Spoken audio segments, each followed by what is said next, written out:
अगर मेरा channel subscribe नहीं किया तो सब्सक्राइब कर लें और साथ घंटी के आइकन को प्रेस कर दें। इस तरह हमारी जो भी नई वीडियो आएगी वो आप तक सबसे पहले पहुंचेगी। अच्छा, कल हमने ना रेक्टेंगल, ये आउटलाइन का मतलब हमारा रेक्टेंगल चल रहा था, उसमें हमने सारी शेप्स जितनी भी थी वो सारी डिस्कस कर दी थी। और आज हमारा है note, dropper and zoom tool. ये 4 टूल्स जो हैं वो आज यहाँ हम देखेंगे। तो सबसे पहले इनका प्रैक्टिकली हम देखने और फिर प्रैक्टिकली इसको करते हैं। तो मैं आपको डिस्प्ले करवाता हूँ इनकी फाइल, थ्योरेटिकल फाइल, और फिर इसको नेक्स्ट लेके चलते। अच्छा स्टूडेंट, आज का हमारा जो टॉपिक है वो तो सबसे पहले नोट्स, यानी आपने एक डिजाइन बनाया और डिजाइन बनाने के बाद आपने उसे, वो डिजाइन पीएसडी की सूरत में किसी को सेंड करना है, ठीक है ना। तो वहां पे कुछ कमेंट्स देने के लिए जो कि ना तो एक्सपोर्टिंग के अंदर आएंगे और ना ही वो प्रिंट के अंदर आएंगे, तो वो कमेंट्स देने के लिए, याद आने के लिए, करने के लिए, हाईलाइट करने के लिए, तो उसके लिए नोट्स का फीचर इसके अंदर है जो कि यूज किया जाता है। If you need to send. अच्छा जी, तो आज के टॉपिक वाले से सब नोट्स, जिसके मतलब मैंने अभी आपको बताया कि आपने पीएसडी के अंदर यानी एक डिजाइन बनाया हुआ है एडोब फोटोशॉप के अंदर, और एज ए पीएसडी आप किसी को वो फाइल सेंड करना चाहते हैं और उसके हवाले से आप उस डिजाइन में किसी पार्ट को स्पेसिफाई करना चाहते हैं, यानी उसको कमेंट देना चाहते हैं जो कि ना तो एक्सपोर्टिंग के अंदर आएंगे और ना ही प्रिंट के अंदर आएंगे, तो उनको नोट्स कहा जाता है। If you need to send out a Photoshop project in a PSD file to a buddy or workmate, and you need to tell him about something specific about a segment in the image, use notes. They will let you add a note to your Photoshop document where you can record whatever you want, ठीक है ना।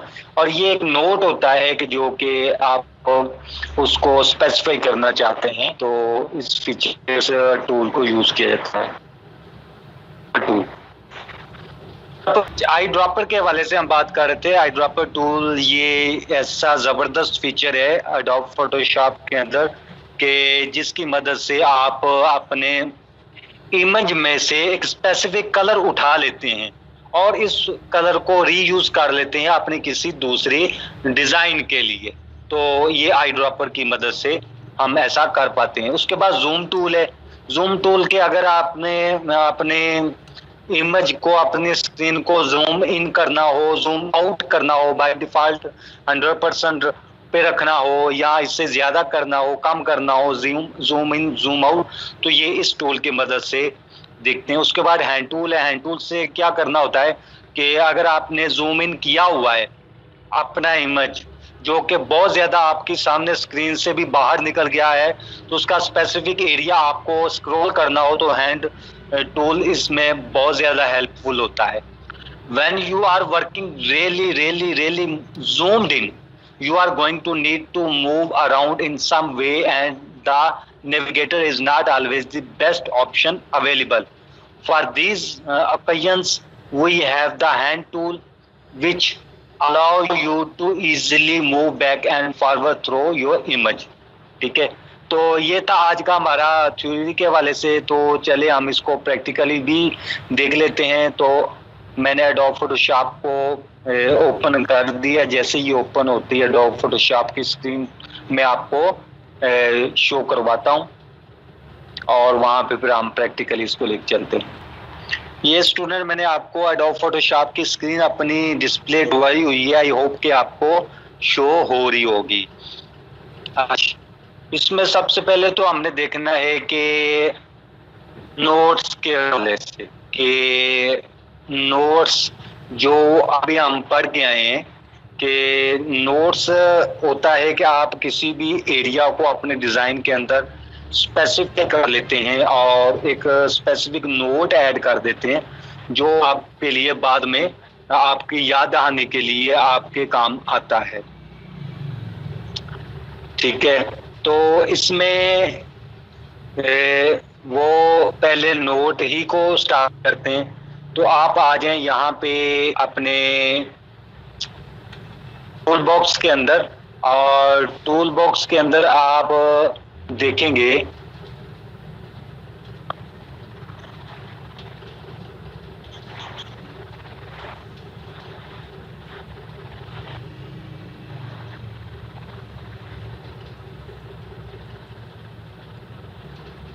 Tool box के अंदर आप आ जाएं तो यहाँ पे आपको नजर आ रहा होगा कि ये मैंने आपको डिस्प्ले करवाया हुआ है कि क्रॉपिंग का जो टूल है उसके नीचे आई ड्रॉपर का टूल है, उसके साथ नीचे तो जो है वो है नोट टूल, जो कि आई की शॉर्टकट की के साथ भी सिलेक्ट हो सकता है। तो इस नोट टूल को नेक्स्ट है जो हमारे पास टॉपिक वो है जूम टूल। जूम टूल के आप देख रहे हैं कि ये जो मेरी विंडो है इसका जूम जो है वो मैंने फिट किया हुआ है स्क्रीन के साथ। वो कैसे कि यहाँ से मैं मूव टूल लेता हूँ, मूव टूल लेके तो यहाँ से मूव टूल लेके मैं क्या करता हूँ कि यहाँ पे मैं देखता हूँ, यहाँ ऊपर हमारे जो सबसे ऊपर वाली बार है वहां पे मैंने इसको किया है फिट ऑन स्क्रीन। ठीक है ना, जब मैंने इसको फिट ऑन स्क्रीन हो गया तो इसका जूम लेवल यहाँ पे। अब हम देखते कि इसका एक्चुअल साइज क्या है। एक्चुअल साइज, एक्चुअल साइज यहाँ पे हम तरह से आ जाएंगे। एक्चुअल पिक्सल्स ये आपको देख रहे होंगे यहाँ पे जो मैंने आपको डिस्प्ले करवाया हुआ है कि इसका एक्चुअल पिक्सल की ऑप्शन यहाँ पे शो हो रही है।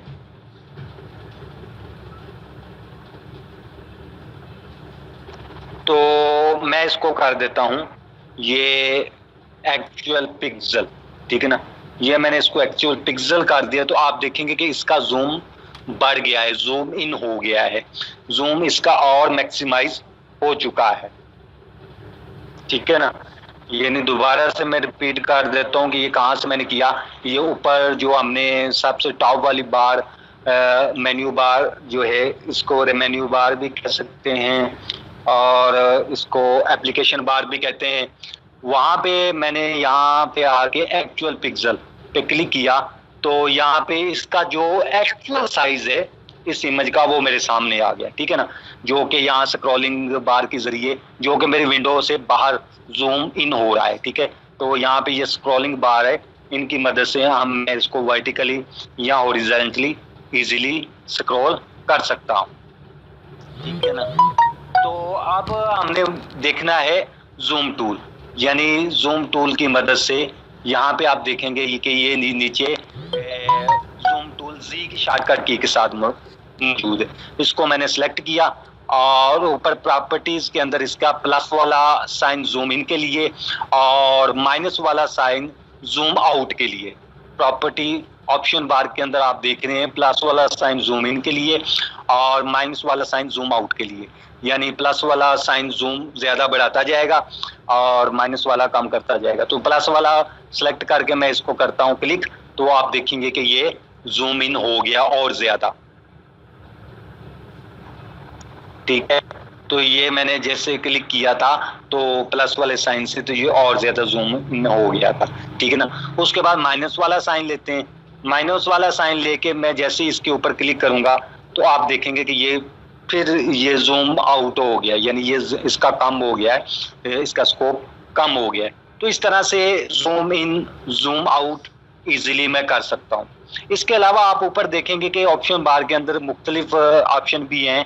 Actual pixel, fit screen, full screen, print size. ठीक है ना, ये एक्चुअल पिक्सल में मैं क्लिक करता हूँ तो तो इसका जो एक्चुअल पिक्सल है साइज है वो मेरे पास आ गया। नेक्स्ट जो है फिट स्क्रीन, अगर मैं फिट स्क्रीन को करूं तो आप देखेंगे कि मेरी स्क्रीन पे बिल्कुल फिट हो गया है, ठीक है ना। उसके बाद फुल स्क्रीन, अगर मैं फुल स्क्रीन करूं तो आप देखेंगे ये कितना जूम इसका बढ़ गया है और ये किस तरह से इसने तमाम स्क्रीन को डोमिनेट कर लिया है, ठीक है ना।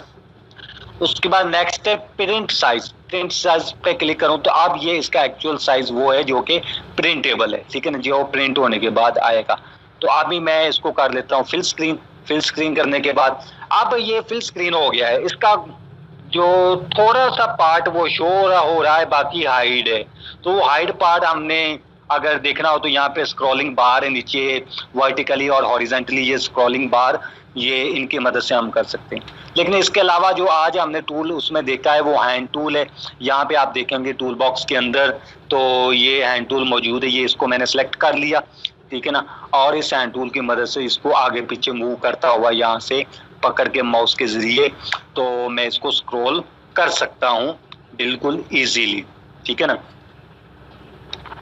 तो ये हैंड टूल की मदद से ये मैंने स्क्रॉल किया और इसको आगे पीछे इस तरह से मूव करते हुए आगे पीछे तो मैं इसका जो हिडन पार्ट है वो सामने ला सकता हूँ। तो इस तरह से ये जूम टूल की मदद से। तो स्टूडेंट ये था आज का हमारा लेसन जिसके अंदर हमने 4 टूल्स देखे थे कि एक तो नोट्स और eye dropper tool, zoom tool, hand tool, ठीक है ना। आई ड्रॉपर टूल के हवाले से हमने काफी कुछ देखा कि किस तरह से हम एक कलर दूसरे कलर के ऊपर कॉपी करके लेके जाते हैं और किस तरह से हम कलर जो है वो पिक करते हैं, स्पेसिफिक कलर, जो कि बड़ा जबरदस्त फीचर है यहाँ पे एडोब फोटोशॉप के अंदर। तो आई होप कि आपको इसकी समझ आ गई होगी।